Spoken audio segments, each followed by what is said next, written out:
Synonymous here, and someone, actually more than one person's asked me to look at a video to do with how to do a resentment inventory. And for me, that's all about doing it by the book, with the book, just as the book describes. So to that end, what I have developed for myself and for my sponsees is a sheet that, largely speaking, just copies and pastes the important bits from the big book itself to remind me to not turn this into something that it's not. So you'll see here in the heading, it's got moral feelers, fact-finding, fact-facing, like a commercial stock take. And that's to bring up that pragmatism, that I'm not here to, self-therapize or write my autobiography. I'm literally doing inventory the way any business takes stock. You look at what's on the shelf and you write it down. You actually face the facts. Some of this stuff is selling, some of it isn't. And of course, we know that the resentment inventory probably isn't stuff that's working for us, and that's why we're taking inventory. But my point is, there's an element of pragmatism that leads to the fearlessness we need and the morality we need to actually take inventory. So it's a moral. We're looking at, a path through a moral lens, not a therapeutic lens or whatever. Anyway, moral, fearless, fact-finding, fact-facing, like a commercial stock take. The second is a little blurb. The purpose of this inventory is to reflect precisely the 7 actions that make up a big book suggested resentment inventory. Gives you the page reference if you wanted to read the full lot. So anyway, I'm going to take some inventory now. Do anything other than call this person A. Obviously, you would name the person, place, or thing a little bit more overtly than I am here. Anyway, so there you are. Done the first step already. Second, why? And I always follow the 20 words or less rule that seems to be indicated in the table in the big book. Mrs. Brown, she's a nut.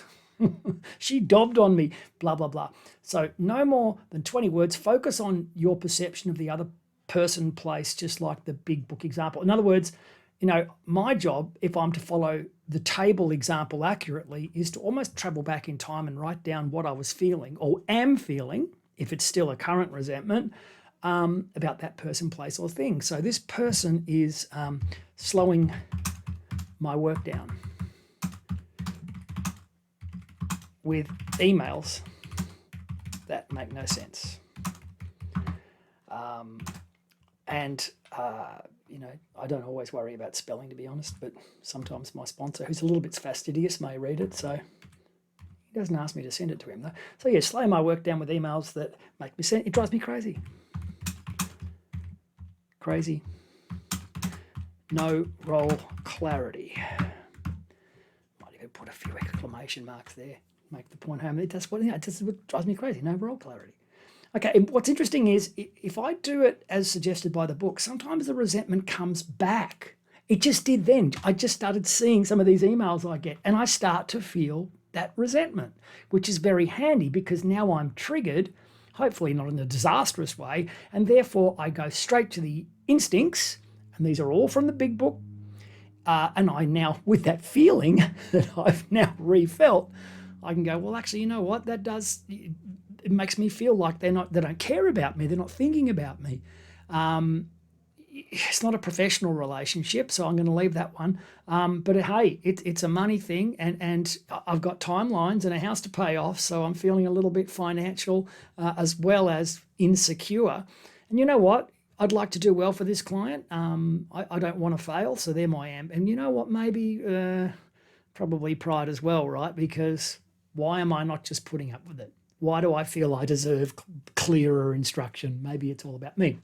The next, of course, is I pray to reshape my perspective towards recovery, away from the resentment itself, being helpful and selfless. And of course, I need to say this prayer. And this is straight out of the big book. Though we did not like their symptoms and the way they disturbed us, they, like ourselves, were sick too. We ask God to help us show them the same tolerance, pity, and patience that we would cheerfully grant a sick friend. When a person offended, we said to ourselves, this is a sick person. How can I be helpful to them? God, save me from being angry, and thy will be done. You know what? My higher power never wants me to be angry at someone, never wants me to be putting myself in an emotional situation to potentially pick up a drink. Restless, irritable, discontented. And it's interesting. Maybe it's because I'm doing a video, I don't always completely feel like I'm transformed in regards to my perception of that person, place, or thing, but I certainly feel like there's a different perspective here for me to follow. Whatever I get out of that step, it's one of the steps. Then we get to reflect on our actions. The big book says, putting out of your mind the wrongs others have done, we resolutely look at our own mistakes. Where have we been selfish, dishonest, self-seeking, and frightened? So where have we been? So it's a where question. So where in this situation have I been at fault? Where have I made mistakes? Well, you know what? I've given no feedback. Oh my God, sorry about this. What's happened to my caps lock? I've given no feedback. They have no idea how I'm feeling or how their actions have impacted me. It's kind of on me, isn't it? Now, why am I not giving them feedback? Why am I sitting on this? Why am I allowing myself to resent rather than communicate effectively? Just looking for fear. Yes, here it is. Now, these are the 20 Joe and Charlie character defects, because now we get to list our faults. When we see our faults, we list them. So it's great to, okay, where have I been, selfish, dishonest, self-seeking, etc. Well, now I've seen that and I've kind of unpacked that. Boom. I get to pick which faults are driving that situation, my side of it. Maybe I'm intolerant. I certainly am resentful.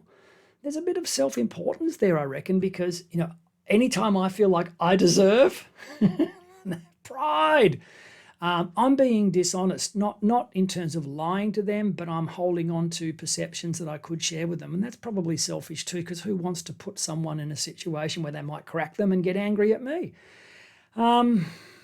But to that end, maybe this is an issue for other people, so as well as me. So maybe I'm being inconsiderate by not sharing with them. Okay, so it just goes on and on, doesn't it? Maybe I've got some doubts that I can't have that conversation. And hey, maybe I like the feeling of being angry at someone and it's justifiable. So a bit of self-pity as well. Wow. Okay.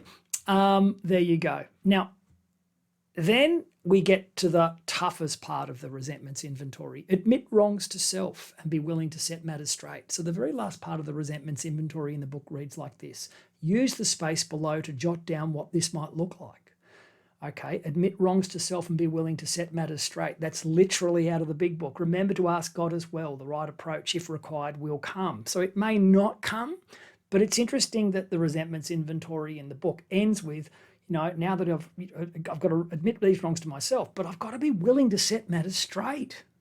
So maybe we need to have a chat.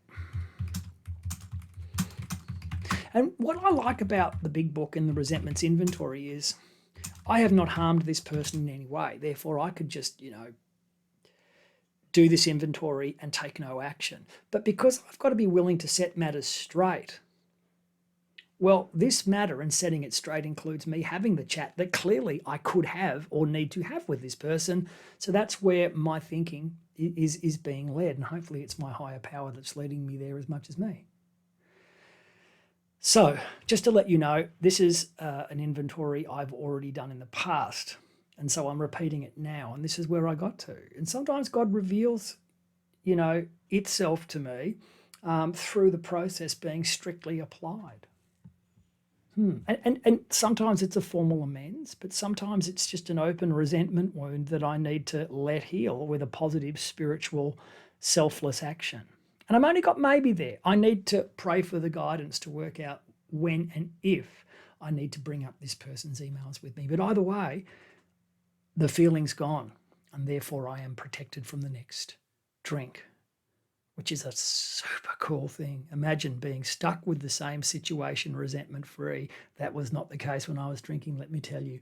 So have a happy, sober day. I hope that helped. Bye.